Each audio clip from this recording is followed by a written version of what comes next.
Vamos a tocar un poquito, a jugar un poquito con la base de datos, la SQL Server. Aquí tenemos nuestro servidor de SQL. Cosas importantes que tiene que conocer un Cloud Engineer de infraestructura. Pues bueno, es un poquito el tema de, por ejemplo, los grupos elásticos, como hemos comentado, no lo hemos creado, así que no tenemos ninguno. Por aquí podríamos ver la cuota de, la cuota de DTU. Aquí podemos ver la copia de seguridad que por defecto ya te viene con una copia de seguridad activa, ¿vale? Esta es nuestra copia de seguridad. Ahora la última copia de seguridad ninguno porque no lo ha hecho todavía. Copias de seguridad de LTR disponibles ninguno. Y esta copia de seguridad se basa en las directivas de retenciones, como bien sabemos. Y aquí tenemos la opción de poder editar esta directiva que ahora mismo por defecto te viene con 7 días de retención y la frecuencia cada 12 horas. No tiene retención semanal, mensual ni tampoco anual. Aquí podríamos configurar y aquí tenemos pues varias opciones. Por ejemplo, especifique durante cuánto tiempo quiere conservar sus copias de seguridad en su momento dado. Cuántos días desea que se conserven las copias de seguridad. Vamos a ponerlo, podemos, por ejemplo, podemos cambiarlo a 20. La frecuencia que sea 12 o 24 mínimo es el 12, máximo es el 24. Las retenciones a largo plazo podríamos poner que se guarde durante una semana. em, Semanas, meses, aquí podríamos poner meses, aquí podríamos poner años.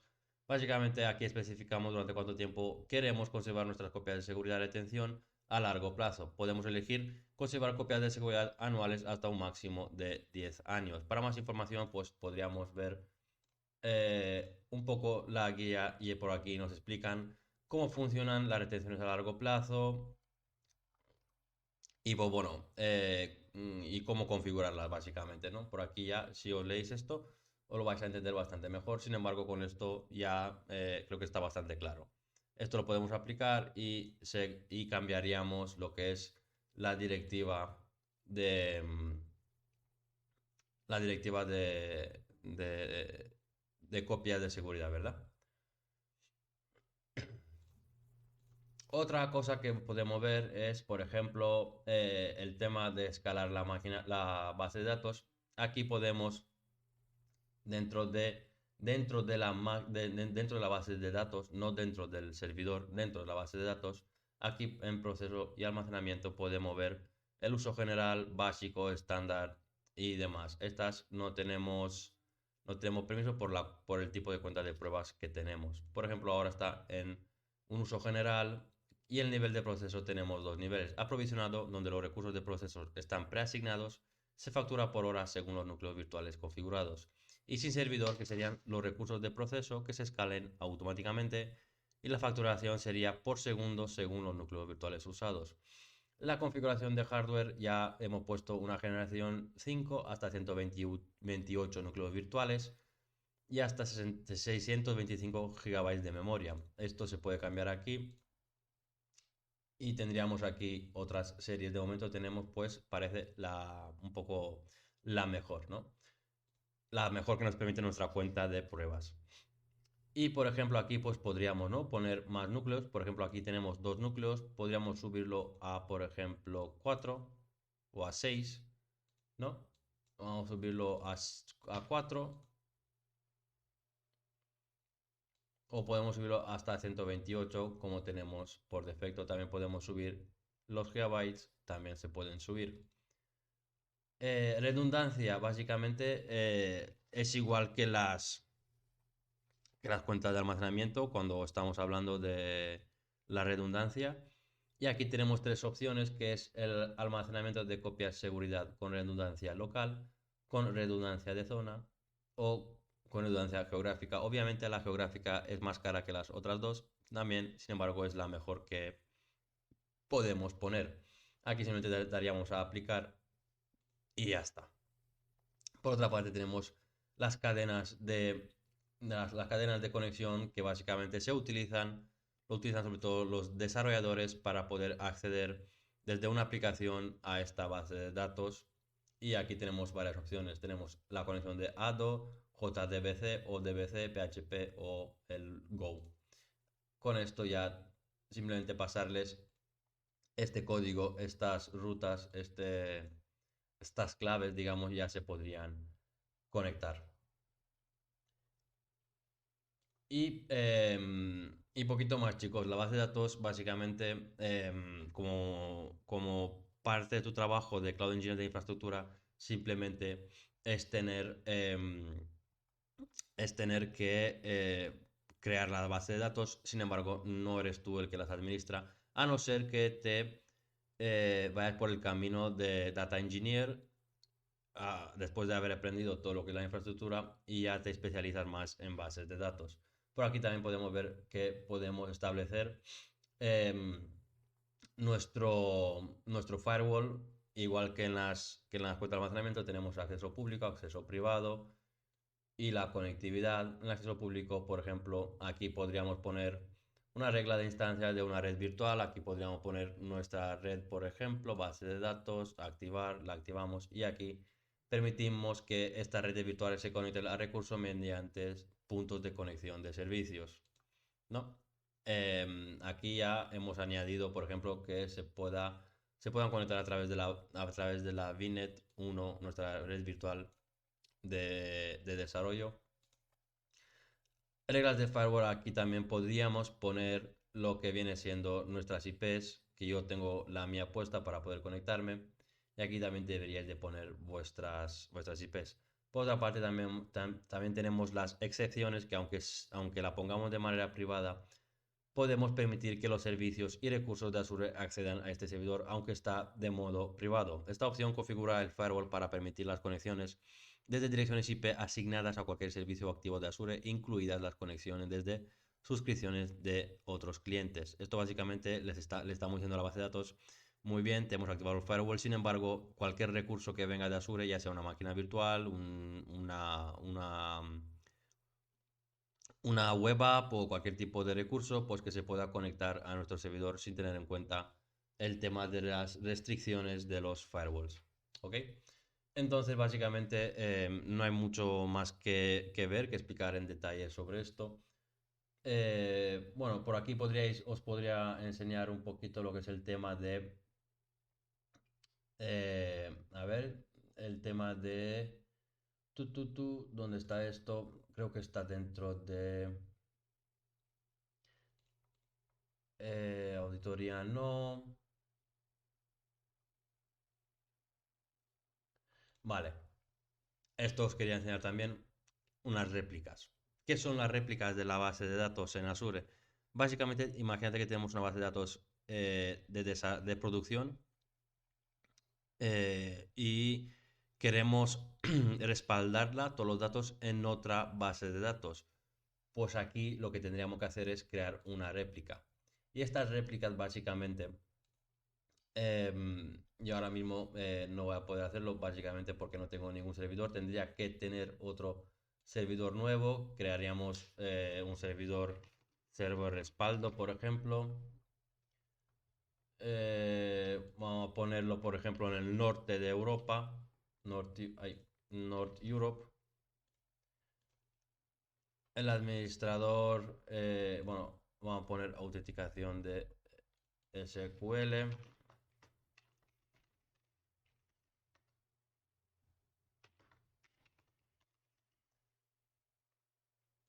La he puesto mal, ¿verdad? Sí.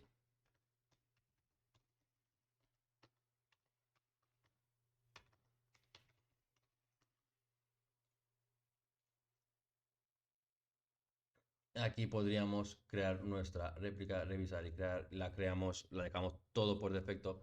Y básicamente las réplicas, chicos, es como os estaba diciendo.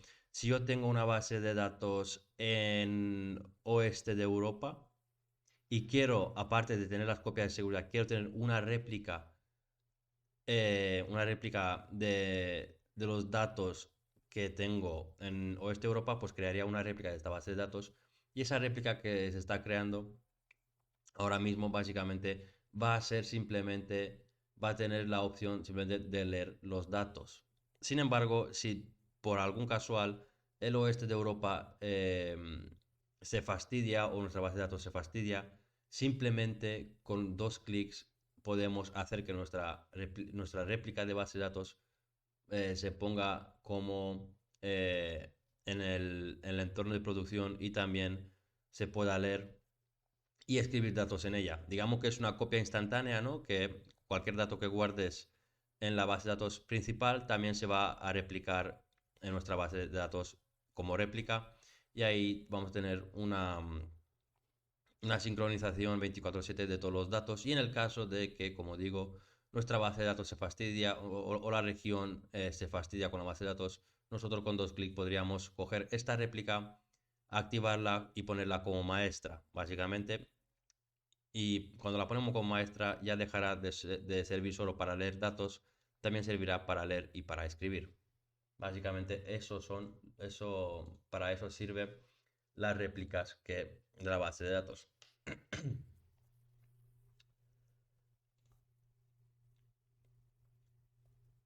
Aquí ya hemos guardado nuestra VNet, por ejemplo, como estábamos diciendo. Aquí tenemos nuestro Microsoft Defender for Cloud, que lo podemos activar, sin embargo, no lo tenemos activado ahora mismo. Ya sabéis, son 15 euros por cada, por cada base de datos.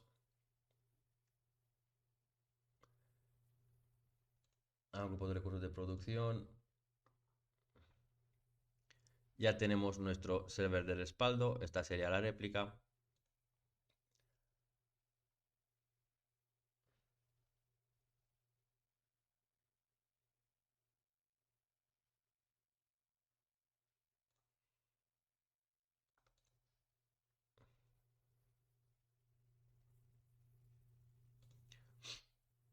Vale, ya tenemos aquí la réplica creada.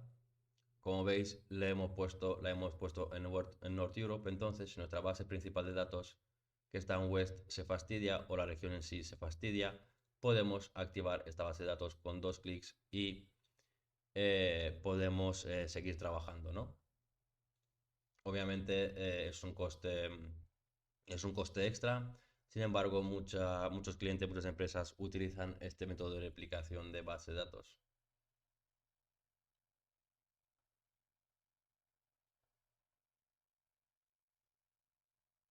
Por aquí podríamos ver varias opciones del libro de contabilidad, clasificación y detección de datos, enmascaramiento dinámico de datos.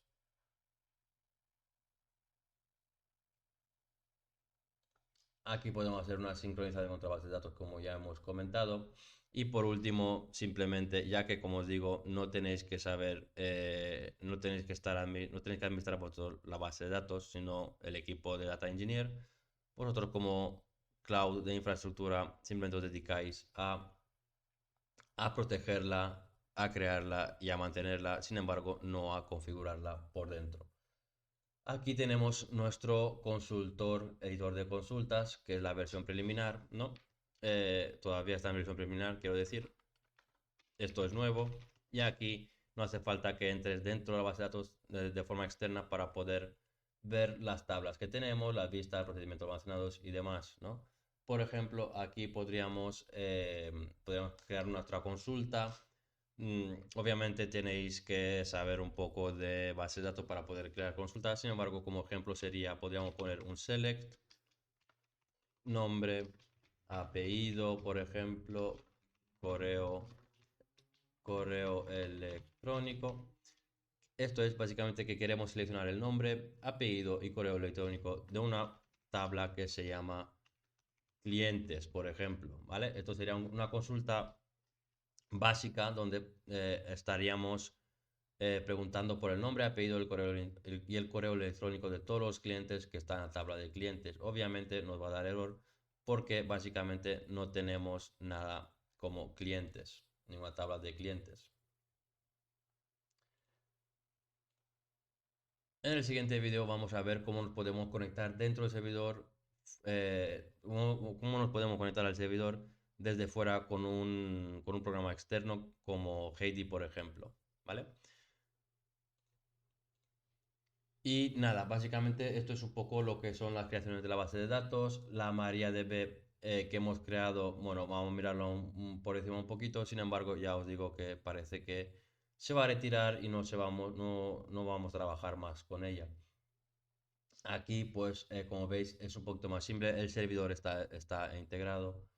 Y pues bueno, aquí tenemos la seguridad de la conexión. Bueno, es un poco igual que la SQL, ¿no? Podemos permitir el acceso del servicio de Azure, podemos ponerlo como sí o como no, igual que en la SQL. Agregar la dirección IP agregar dirección IP actual del cliente, que esta sería la mía. Configuración de SSL. Y bueno, cadenas de conexión igual que la SQL, pues aquí tendríamos la ADONET, JDBC, el Node, PHP, Python, Ruby, aplicación web. Aquí tendríamos los parámetros del servidor, que aquí podríamos incrementar estos parámetros del servidor, ¿no? Por ejemplo, podríamos poner sample pages, podemos subirlo a 8 en vez de 9. El valor permitido debería ser entre 1 y ese valor. Y aquí te lo está diciendo, the number of leaks index pages to sample while calculating transit statistics. Básicamente eso ya son temas bastante de un data engineer. Aquí en la replicación obviamente también podemos agregar una réplica igual que en la SQL. En los planes de tarifa aquí también podemos subirlo, como en la SQL si podéis ver la interfaz es básicamente igual. Sin embargo, no podemos tener redundancia geográfica básicamente por el tipo de cuenta que tenemos. Y nada, ya por aquí hasta aquí un poco el tema de la base de datos. No hace falta entrar más en detalle cómo se configuran por dentro.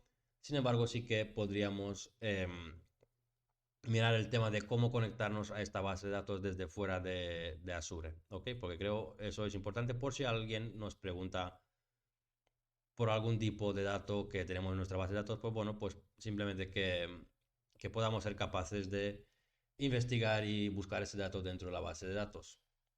Así que nos vemos en el siguiente vídeo y vamos a ver cómo nos podemos conectar a estas bases de datos desde fuera de Azure y cómo podemos consultar datos que hay dentro de ellas.